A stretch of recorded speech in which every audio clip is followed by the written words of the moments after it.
welcome back guys sa aking YouTube channel. Ayan, marami tayong subscribers ngayon na nadadagdag at gagawa ulit tayo ng tutorial nito. Marami pa rin nagtatanong kung paano daw itali yung pakpak guys. So meron tayo dito mga kalitar. Ito, madami talaga ako nagawang ganito mga kalitar, pero sa ngayon gagawa ulit tayo. Sisingit ko na rin kasi may ginagawa ako ngayon, nagkakayas-kayas ako ng ating mga ginagawang maliliit na saranggola. So maliliit lang yung ginagawa natin. Tuturuan ko kayo kung paano natin siya kinakabit yung pakpak mga kalitar. Okay, meron tayo dito, pakita mo dito. Ayan. So times. Ayan guys, so meron tayo dito ito. Meron tayo ditong baskagan ito. So hindi pa natin siya natahagtingan. Pakita mo dito. Ito. Pakita mo yung, sorry may liba guys. So ito, ayan yun na, mahal madumi yung kamay ko. Pakita mo dito. Ayan, yan yung dulo. Okay, zoom na lang pag diyan ha. Pag yung mga may mga kita yung tangab. Yan. So may tangab siya mga kalitar dito. Pasensya na kayo sa kamay ko. Puro galo siya ng tali o kaya ng kawayan. Ayan mga kalitar ganyan. So ayan. Ayan o. So may tangab yung dulo niyan. Mga kalitar. Diyan natin itinatali mga kalitar yung liting o hagting ganito. Ayan. So putulin natin.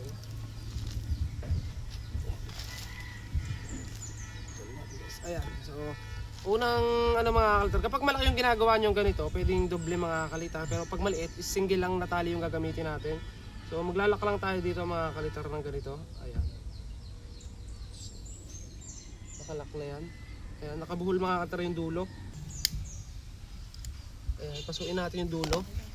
Tapos tali natin mga kalitar dito sa may hagting. Ayan dito. Ganyan, lalak lang natin na ganyan. Ganyan, tapos buhol natin. Cha, laser! Bingo!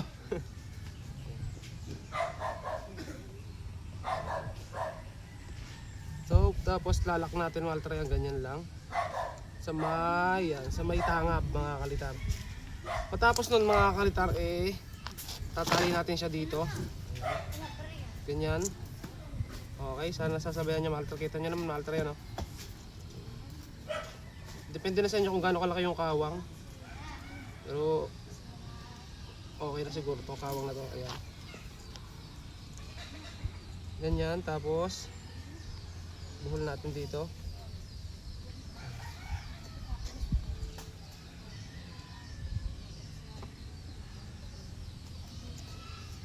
Ayan, ganyan lang. Tapos syempre dapat meron tayo guys na guide o shoe glue, pampatigas mga kalitar. Lagyan natin yan para hindi na tayo masyadong magbubuhol, kasi pag may shoe glue guys sobrang tibay na yan. Okay mga kalitar, nakita nyo naman. So ito mga kalitar, nakaganito na to. Ngayon naman sukatin natin mga kalitar nito. Okay na stick. Ayan, sukatin nyo mga kalitar kung gaano kalaki yung kawang nito guys, o nung nilagyan yung tali, dapat ganun din sa kabila. Okay, may nakaabang na tayong tali dito. Ito guys. So ito, baba natin mga kalitar. Ayun, kita nyo naman mga kalitar. Ayan, ganyan lang. Tapos nyan, tali natin. Tapat natin yung kinuha nating stick na maliit. Lagay natin dito, so kulang pa sa hagting. Panatin pa natin. Ayan. Okay, ganyan. Tapos buhol natin dito. Buhol natin ulit.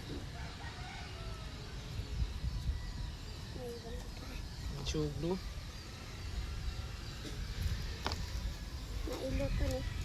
Ayan. Okay, matapos nyan mga altar, yan na yung itsura nya.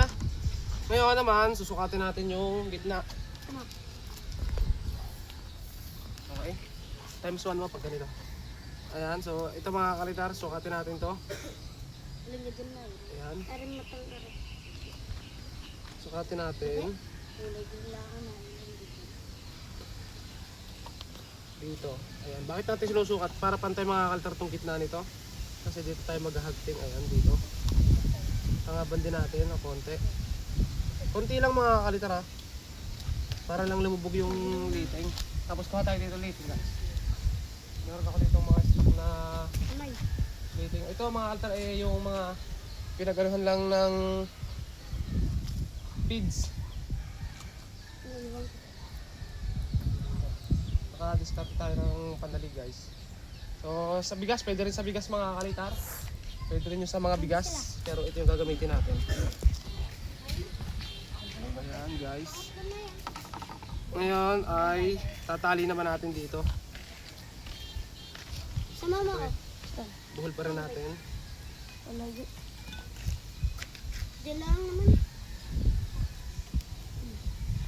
Nagka-recycle tayo. Ayun. Pag meron daw bumili. Okay, tapos ito may tali tayo dito, nailak na natin guys. Tatali naman natin ngayon dito mga kalitar dito sa may dulo. Ayan. So ayan, tali natin dito. Ganyan. Tapat sa gitna mga kalitar. Ayan. Ganyan, tapos adjust natin. Okay, hindi pa pantay. Ngayon naman natin hihilahin dito sa may dulo. Sa ilalim mga kalitar ang lagay. Pwede sa ibabaw pero ako pag naglalagay ako mga kalitar dito sa ilalim. Ganito lang. Tapos, tingnan nyo mga kalitar, pakita nyo dito. Ito. Pag binatak natin yan. Ayun. Guys, o diba? Ganyan lang mga kalitar. Yan na yung magiging hubog niya. So, tatali naman natin siya dito guys. Sa may gitna. Pag-grocery.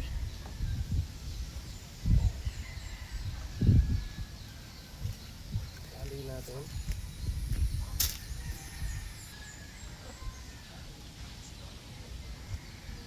Ayan mga kalitar oh.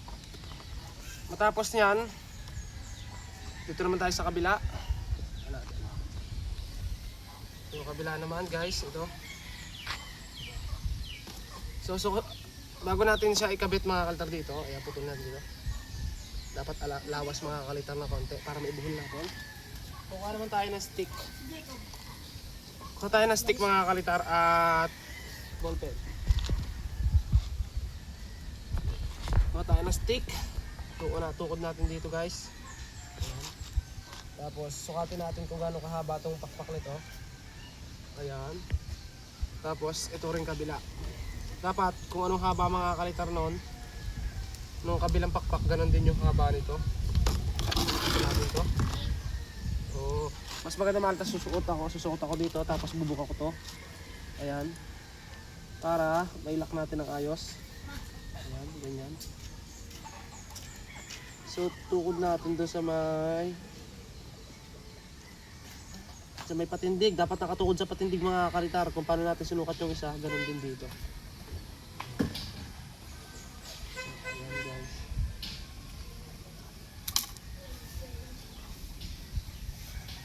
Ayan natin. Tali natin ganito.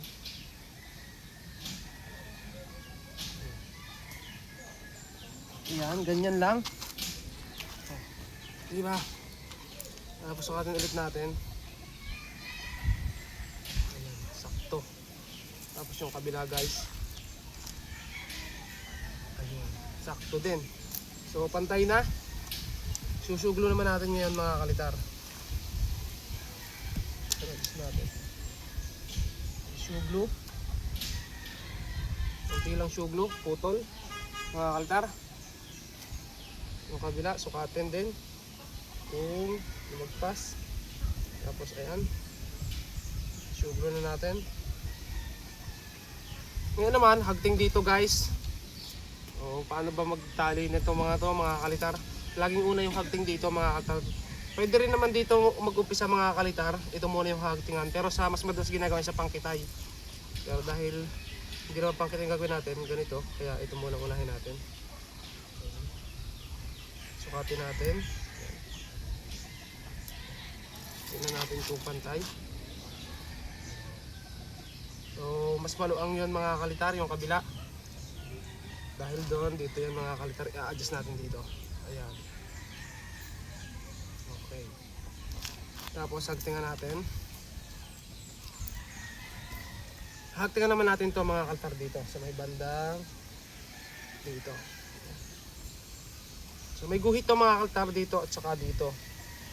Pag kukuha kayo ng guhit ito, dapat dito kayo kukuha mga kalitar papanta rito. Tapos pantay din dapat. Parehas dapat yung pantay, dapat mga kalitar yung guhit. At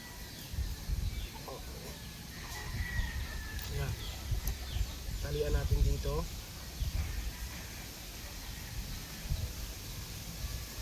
Ayan, ganyan lang. Tali. Tapos dito. Tali din dito.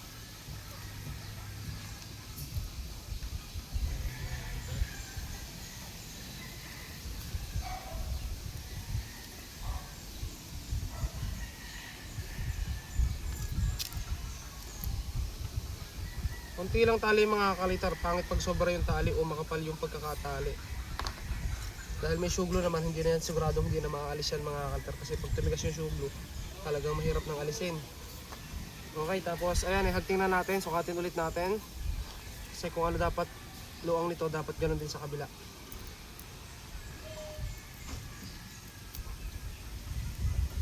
Okay.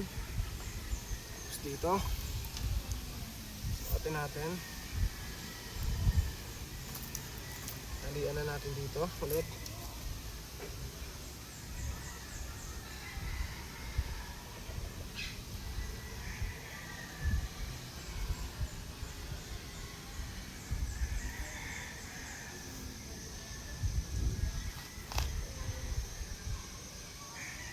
Okay guys. So ngayon naman tali ulit natin dito. Siyempre yung stick mga alta, huwag nyo kakalimutan lagi kung magkasing laki. Sukatin ulit muna natin to. Ayun. Oo, dito sa ilag.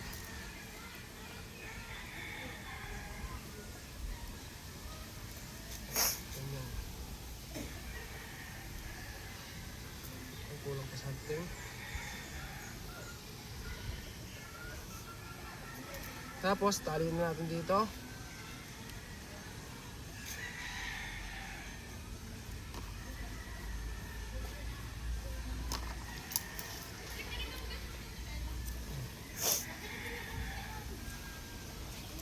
Yan, ganyan mga kalitar. Tapos, hindi pa tayo tapos mga kalitar. Ako kasi naglalagay dito ng pakapitan ng pabalat. So, lagyan natin dito.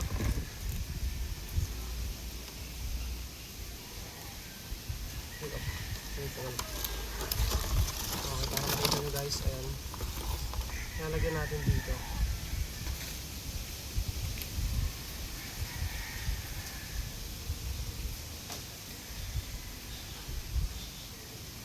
Tapos tali natin dito guys.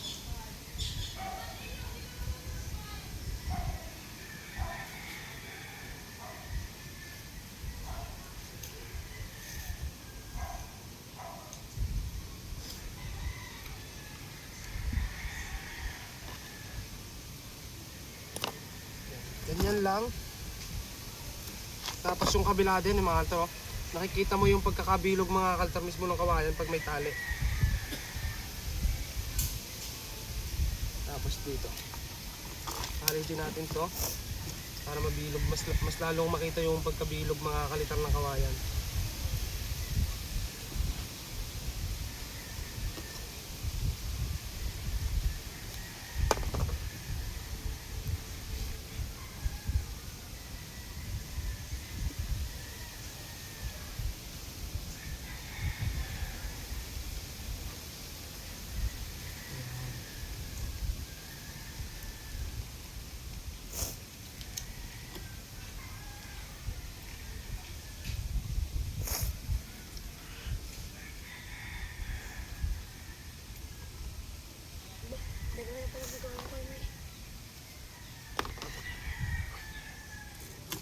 Okay, ayan ang mga kalitar yung pakpak. Diba? So ganyan. Yan na yung pakpak mga kalitar ng ating saranggola.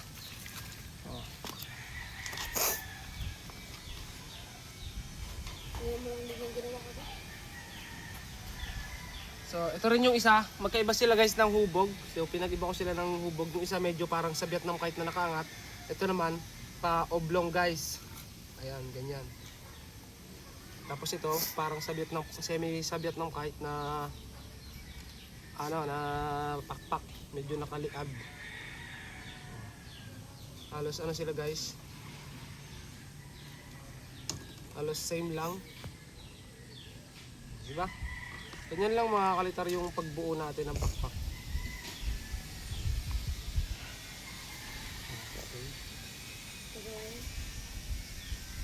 Pag may napansin kayo mga kalter na hindi masyadong pantay, pwede nyo hilutin yung kawayan na parang ganito, pero dahan-dahan lang. Kasi pag napasobra, masusuklo yan o may posibilidad na mabali. Okay, ayan. So, ito mga kakalitar at hanggang dito na lang muna yung yung tutorial. Nagpapalipad mga kalter doon, meron tayong nakita dito. Wala dito sa ginagawan ko, mayroong lumilipad doon, pakita mo nga nasa taas.